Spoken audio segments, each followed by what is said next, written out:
A gay porn is shot in a Senate hearing chamber. Biden's approval rating is falling even more frequently than he is. And Colorado says Trump is ineligible for the White House because their feelings don't care about your facts. And more on this week's headlines. Welcome to America Uncovered. I'm Chris Chappell. I'd like to start by wishing everyone an early Merry Christmas. And speaking of events where people have a gay old time with wrapped packages, a Senate staffer filmed an amateur gay sex video inside a Senate hearing room. 'Tis the season for giving? This was the same room where high-profile hearings were held, such as Supreme Court Justice Brett Kavanaugh's nomination hearings. Now, the main thing this room is hearing is the custodial staff yelling, "You better pay us extra to clean this up." The man in the video was later identified as Aiden May Soropsky, a 24-year-old aide to Maryland Senator Ben Cardin. The video was allegedly published by May Soropsky to a private group chat for gay men in politics, but wound up on a public X account. So, it's one thing to be out and proud, but maybe you shouldn't be this out, and he definitely shouldn't be this proud about it. May Soropsky commented on the matter, writing on LinkedIn, "This has been a difficult time for me, as I have been attacked for who I love to pursue a political agenda. While some of my actions in the past have shown poor judgment, I love my job and would never disrespect my workplace.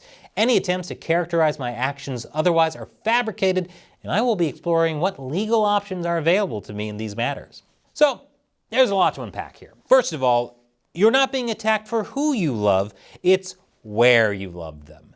None of this would be happening if you loved them in an apartment, hotel room, or an abandoned department store before it's turned back into a Spirit Halloween. I know, I'm a romantic. Also, how is this not disrespecting your workplace? It would be disrespectful even if he worked at and did this in a Waffle House.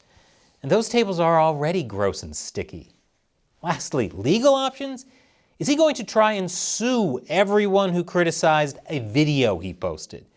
If that were possible, then every YouTuber would be a billionaire. You might want to grab a lawyer, though, because Capitol Police are investigating the incident, and May Soropsky could face criminal charges. According to attorney Jonathan Turley, he could be charged for trespassing, damaging government property, committing an obscene act in a public place, and a separate charge if it's determined that the video was intended to make him a profit. Because the only people who are allowed to make themselves a profit by bending Americans over in Capitol Hill, it's Congress. And because the staffer is a Democrat, you know partisan politics were a major part of the reactions. This story was mostly buried by left-leaning media, with NBC News saying May Soropsky was just alleged by conservative outlets to have had sex in the hearing room. Alleged? There's video evidence of the sex and the hearing room. Are they trying to imply that this was a deep fake? Conservatives pointed out the hypocrisy of this since left-leaning media ran heavy coverage of Congresswoman Lauren Boebert's heavy petting incident at a public showing of the Beetlejuice musical a few months ago. Of course, these same conservatives don't really point out how a lot of conservative media tried to bury that story, with Fox News seemingly actively avoiding talking about it on air. And one Republican reacting to reports that the sex act took place on Senator Amy Klobuchar's seat posted this: "Christmas shopping for Senator Klobuchar, indeed." Well, I always knew politics was dirty. I just didn't know how dirty. So let's move on to a lighter topic. Abortion. The Supreme Court will hear a challenge to the FDA's approval of abortion pill mifepristone. The challenge questions how the drug can be prescribed online or over the phone and received by mail. The court hasn't announced when they will hear the arguments for this case, but they're likely to come to a decision before the end of their term in June. It's fitting that this is an abortion case, since a lot of people are going to be super mad if the court waits a long time before making this major, life-changing decision and terminates something right before coming to term. Maybe we should put a 6-week limit on the court for making these kinds of decisions. And some will say they didn't even know they had these cases at 6 weeks. Well, they should have been more responsible then. And after the break, massive storms flood the East Coast. Welcome back. A major storm traveling up the East Coast brought major flooding to the Northeast, leaving at least 6 people dead and over 700,000 people without power. But on the bright side, the streets of New York City haven't been this clean in years. And the people without power didn't have to see the Senate staffer's sex video flooding X, which is somehow still the worst flooding that happened this week. Speaking of gay couples, Pope Francis says Roman Catholic priests are now allowed to bless same-sex couples. While this is a huge advancement for the LGBTQ community in the Catholic Church, this does come with some caveats. The blessings can't be tied to a religious service or celebration and can't be given at a civil union. Essentially, gay couples can be blessed just as long as the blessing doesn't feel like the Catholic Church is condoning gay marriage, as that's still not allowed. But priests are allowed to bless sinners. A letter from the Vatican's Doctrine Office explains those seeking a blessing should not be required to have prior moral perfection. Now, this makes sense. No one's perfect. As Catholics know, there's only one perfect man who's ever lived, and he was born in late December. Of course, I'm talking about Ray Romano. That's why everybody loves Raymond. Japan's Nippon Steel is set to acquire U.S. Steel for $14.9 billion. It will still be called U.S. Steel. Its headquarters will still remain in Pittsburgh, and Nippon Steel announced it will honor an agreement already in place with the United Steelworkers Union. However, the union says neither U.S. Steel nor Nippon reached out to our union regarding the deal, which is in itself a violation of our partnership agreement that requires U.S. Steel to notify us of a change in control or business conditions. Based on this alone, we do not know whether Nippon has the capacity to live up to our existing contract. So the workers are concerned that their employers are greedy, dishonest, and don't have their best interests at heart. Sounds like nothing really changed then. Glad to see it'll be an easy transition. And after a brief delay, a federal judge has ruled that removal of a Confederate memorial statue in Arlington National Cemetery may proceed.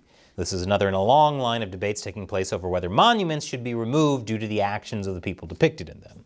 It's a really slippery slope. Sure, talking about statues of so-called traitors that the U.S. defeated in the Civil War makes sense to many, but then you have instances of statues like of Thomas Jefferson being removed from city halls, and San Francisco voting to, but ultimately deciding against, renaming schools because they felt George Washington and Abraham Lincoln were too controversial. Where does it end? At what point does no amount of good deeds outweigh the bad? Because no one in history was perfect. Well, except of course for Ray Romano. I say we only make statues of him from now on. And after the break, the world's most powerful humanoid robot. Welcome back. Unitree Robotics, a Chinese robotics firm, has unveiled H1, which it claims is the world's most powerful humanoid robot. And to test its durability, an engineer kicked it to disrupt its motion, but the robot consistently regained its balance. Are they insane? They made the most powerful humanoid robot, and their plan to test it is by bullying the thing? As if Alexa and Siri weren't already planning to take their revenge for all the verbal abuse, now we're physically abusing robots? Do these people not watch science fiction movies? Because this is the opening 5 minutes in at least 40 apocalyptic movies. A car crashed into an SUV that was part of President Biden's security motorcade outside his campaign headquarters in Wilmington, Delaware. The president wasn't in a vehicle when the collision occurred. This was probably a nice change of pace for Biden, seeing something besides his campaign crashing and burning. The Wilmington Police Department says, following our investigation, Wilmington police have determined that this was an accidental collision and have charged the driver of the striking vehicle, a 46-year-old Wilmington man, with driving a vehicle under the influence of alcohol and inattentive driving. So it wasn't intentional, it was just a case of drunk driving, which is sad, because this happened in the beautiful state of Delaware. There are Lyfts and Ubers available all over to take you wherever you need to go, like the Baby Grand Theater, where you can see great shows day and night, like my one-man show, Delaware, Della Here, assuming they ever accept it. A group of House Democrats are calling for Supreme Court Justice Clarence Thomas to recuse himself from the upcoming case to determine if Donald Trump and presidents in general have any kind of immunity from prosecution while in office. They say Thomas can't be impartial since his wife, conservative activist Ginny Thomas, told the January 6th committee last year that she still believes the 2020 election was stolen. But she says she never spoke with her husband about things she did immediately following the 2020 election, like texting then White House Chief of Staff Mark Meadows to tell Trump not to concede. While this may be hard to believe for some, I think not telling your husband that you were secretly texting and making plans with another guy sounds not only plausible, but smart. Speaking of things being kept secret, a federal judge in New York ordered court documents to be unsealed that would name over 150 of Jeffrey Epstein's associates. The list of names is set to be unveiled on January 1st, making this the most anticipated countdown, ending in fireworks to occur on New Year's Eve. The names will include victims and co-conspirators, as well as business associates that had nothing to do with his sex trafficking crimes. But the list might not make clear what role each name played. So, if Bill Gates, Bill Clinton, and Donald Trump wind up on that list, I'm sure they'll be quick to announce, clearly, we were the victims here. Speaking of Donald Trump, in a split decision, the Colorado Supreme Court announced Donald Trump is ineligible for the White House and would be removed from the state's primary ballot, citing the insurrection clause in Section 3 of the 14th Amendment. This is despite the fact that Trump hasn't been convicted of, nor has he ever been indicted for insurrection in his many court cases. Republican presidential candidate Vivek Ramaswamy says this is unconstitutional and has made a pledge of solidarity with Trump. I pledge to withdraw from the Colorado GOP primary ballot unless and until Trump's name is restored. And I demand that Ron DeSantis and Chris Christie and Nikki Haley do the same thing. Considering how all of them are getting massacred in the polls by Trump, they may as well save themselves some time and money and withdraw from the primaries altogether. Ron DeSantis also thinks removing Trump's name from the primary ballot is a terrible decision, but because he says it will only help Trump in the primaries. He explains they're doing all this stuff to basically solidify support in the primary for him, get him into the general, and the whole general election is going to be all this legal stuff. It'll give Joe Biden or the Democrat, whoever, the ability to skate through this thing.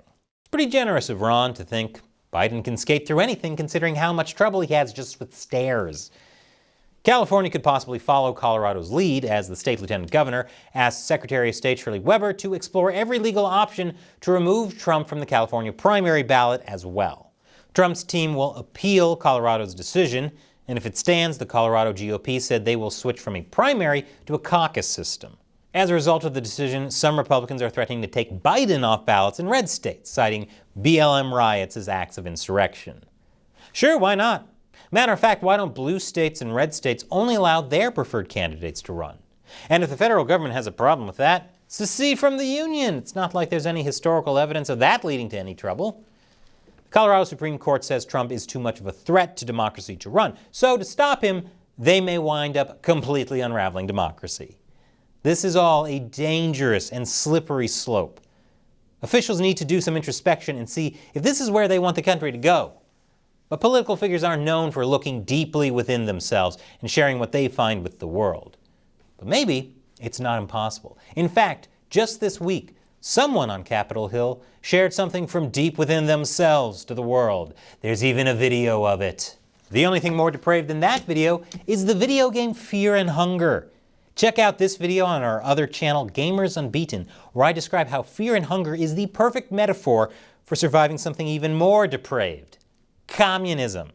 And America Uncovered wouldn't exist without your support. Click that orange button to support us on Patreon. All it takes is $1 an episode, and you can set a monthly limit. Once again, I'm Chris Chappell. See you next time.